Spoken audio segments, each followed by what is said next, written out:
انشاءالله من این سوال ها را به شما میخوانم و جواب هاش میگردانم.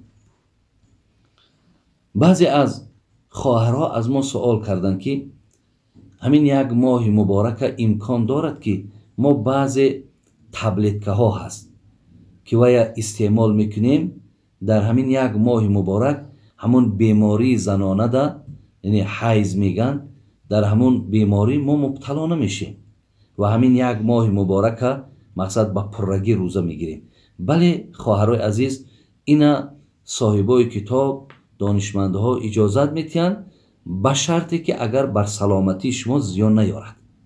اگر در سلامتی زیان نداشته باشد که شما ایره خودتان میدانین، این حالت ده استفاده بردن از همون تبلتکه ها برای منع همون، یعنی گوییم که نشدن همون بیماری زنانه انشاءالله هیچ باکی ندارد.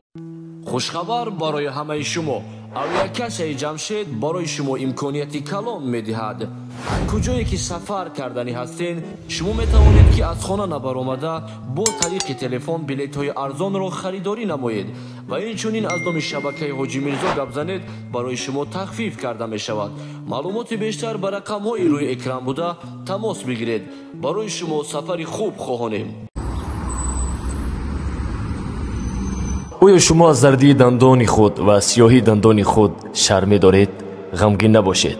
طبابت این دندان های خنک گرفته و اینچنین سفید کردن دندان ها، اینچنین راست کردن دندان های کج شده، دکتری دندان در فدراسیای روسیه شهر مسکو در رقم های روی اکران بوده در تماس باشه. داروخانه شفافرما داروهای طبیعی را به شما پیشنهاد میکند. سامیون وان برای شخصانی که خراب هستند و میخواهند وزن گیرند. ام پلوس اپیمدیوم برای با قوت شدن، خوب کردن گردش خون، برای طولانی کردن همخوابگی. ماس پیگمنتو برای کسلی های پسریاز و سفید شوی پوست. بینداکس برای ریزانیدن کرم های معده و روده. مینوکسیدیل برای برآوردن ریش و موی سر. کرم فرانک برای دراز نمودن مهلت همخوابگی. ماسلا خیلبی برای ریزانیدن سنگ‌های گرده و تبابت آن. فات زورب برای کم کردن وزن زیادتی. بعضی ها سوال کردن که اگه اینجا سوال ها زیاد بودن، خواهرها برادرها سوال های تکراری هم هستن، از این لحاظ بعضی ها گفتن که اگر در این ماه مبارک ماها آبازی کنیم.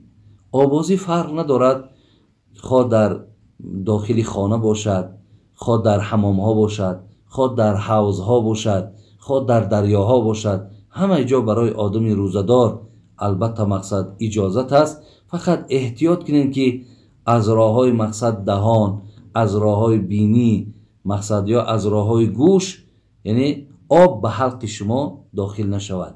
و الا اگر این احتیاط شما کرده تانین، هیچ باکی ندارد آبازی کردن شما. دیگر نفرهای سوال کردن که در ماه رمضان ماها مقصد بیماریم و اگر مقصد اوکال استفاده بریم اجازت هست یا نه. اصلا برادران عزیز و خواهرای مهربان، هر کسی بیماری دارد که به سبب روزه گرفتن اگر بیماریش اوج بگیرد، شریعت اسلام اجازت دادن که این آدم حقی روزه را خوردن دارد.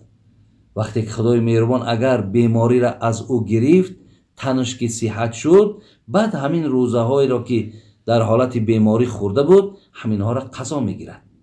زین لحاظ شما مقصد در جان خودتان جبر نکنین. بسیار از نوعهای بیماری هایی که چی بیماری های قندن، چی بیماری های مقصد میدن، چی بیماری های روده هستند که اینها مقصد گرفتن برای اینها بسیار مشکلات ایجاد میکند. زین لحاظ برای شما شریعت این حقوق و این اجازت داده است. فقط شماها مقصد این را رعایت کنید. ولی بعضی بیماری های هست که مقصد نه چندان در او مشکلات ایجاد میکنه، اینها اگر بگیرن اجازت است. و استفاده اوکال خواهر و برادر عزیز اجازت است.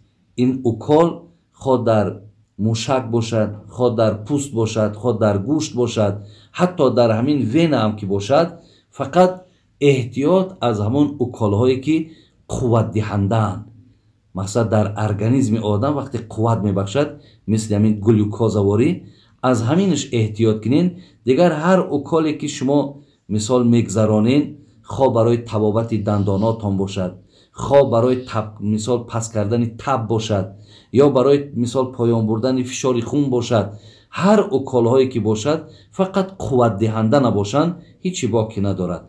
اجازت است که شما از اینها مقصد استفاده برید. خب نفری گفتن که اگر من سهوا روزه را میخورم، از یادش میبراید و خواه میخورد، خواه مینوشد، خواه حتی بازنش هم خوابگی میکند، بعدا میفهمد که وای روزه دار است. این حالت در روزه شما باقی است. شما دوام روزه هم روزه بدارید، یعنی روزه شما از این حالت شکستگی نیست، زیرا که اینها قصدا نشدن، همه اینها سهوا یا به فراموشی شدگی‌اند. سوال دیگری که آمدن گفتن در چشم دارو چکاندن. در چشم دارو چکاندن برادرها و خواهرای عزیز روزه را نمیشکند. ایرا مقصد هم مانندی سرمه گفتن. اگر هر کسی که در این ماه مبارک سرمه میکند، ولی سرمه اصلا سنت پیامبرمان است، پیامبرمان هم در چشماش سرمه میکردن و خواهرای ما برادرای ما وقتی که سرمه میکنن، یعنی اون سرمه را که زنها در چشماشون میمونن که از ظاهر از بیرون هم نمایان است، این طریق برای مردها نیست. سرمه که مردها میکنن از داخلی مقصد اون پلکای چشم سرمه میکنن، اون برای همون حتی پلک چشمم و مقصد دوایی هم هست. از این لحاظ یعنی انا هر کسی که دارو میچکاند میگد مثل همون است. حتی اگر همون سرمایی که ما در درون چشم میمالیمش، حتی دهن مونه اگر رنگش به دهن مونم که بیاید وای روزه ما را نمیشکند. انا همین چشمم به مثال همین است. گوشم برادرای از نظر علم آناتومیا امروز اثبات شدگی است که اگر همین پرده گوش کفیدگی نباشد، همون دارویی که در گوش میچکانند وای هم روزه را نمیشکند. لیکن پرده اگر شکافته باشد، شکاف شدگی باشد، همونجا دارو به حلق رفتن امکان دارد. لیکن همین جمع دیدن در کار، اگر به شرطی که همون دارو مقداری باشد که دیگر به معده را نرود، همونش هم برادرای عزیز روزه را نمیشکند. آیا گفتن بسیاری در همین رمضان مردم دلشوراب میشود، قی میگیم، یعنی وقتی دلش میشورد میگرداند. اگر همینجا از پیش خود گردانید، یعنی آنقدر پرتافت که دهنش پرشید یا از او بیشتر پرتافت، از مثال خودش مجبور نکرده باشد روزش نمیشکند. لیکن خودش مجبور کرده و خوردگیش اگر پس بگرداند، اینجا روزش میشکند. مقصد در یک روز روزه میگیرد. قضا مقصد بعد رمضان در یک روزش روزش الکی میشکند.